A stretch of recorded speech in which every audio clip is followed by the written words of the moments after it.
Tout a commencé alors que j'enseignais la grammaire du français à des apprenants germanophones. Un élève a levé la main. « Je peux tourner la page ?» La page ? Il n'y a pas d'indien dans ma grammaire ou bien ? Il fallait comprendre pourquoi certains sons du français sont si difficiles à entendre, à apprendre.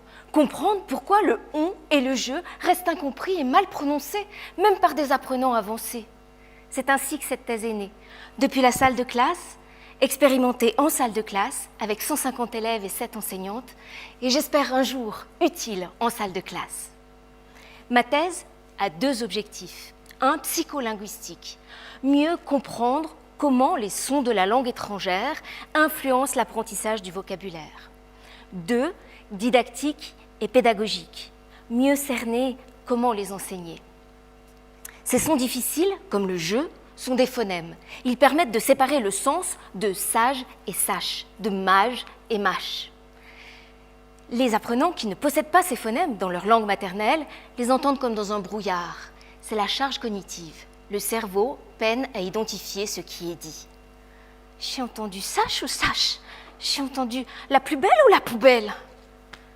Alors, comment les enseigner ? Par une méthode dite explicite qui explique tout en détail ou par une méthode dite implicite qui corrige mine de rien la mauvaise prononciation dans la conversation. Première option, l'enseignement explicite de « on » par exemple demande à l'apprenant de comprendre qu'on fait passer l'air par notre nez quand on prononce « on ». Au niveau articulatoire, cela consiste à abaisser le voile du palais. Oui, mais comment faire ? Un petit truc tout simple. Vous posez votre doigt sur le bord de votre nez et vous faites un bruit d'ours ou d'accélérateur de Maserati. Au choix, en Suisse, on a les deux. Oh ! Ça vibre sous votre doigt, ça frétille. Alors bravo, vous avez réussi à abaisser votre voile du palais. Deuxième option, l'enseignement implicite revient un peu à jouer au perroquet. L'élève dit « J'ai une collection de voitures » et vous répétez « Ah, tu as une collection de voitures ?» Facile d'enseigner la prononciation, non ?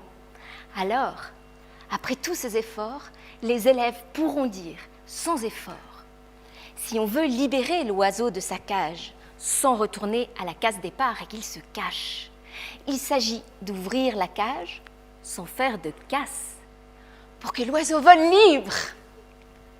Histoire qu'on puisse tourner la page. Merci. Merci à vous.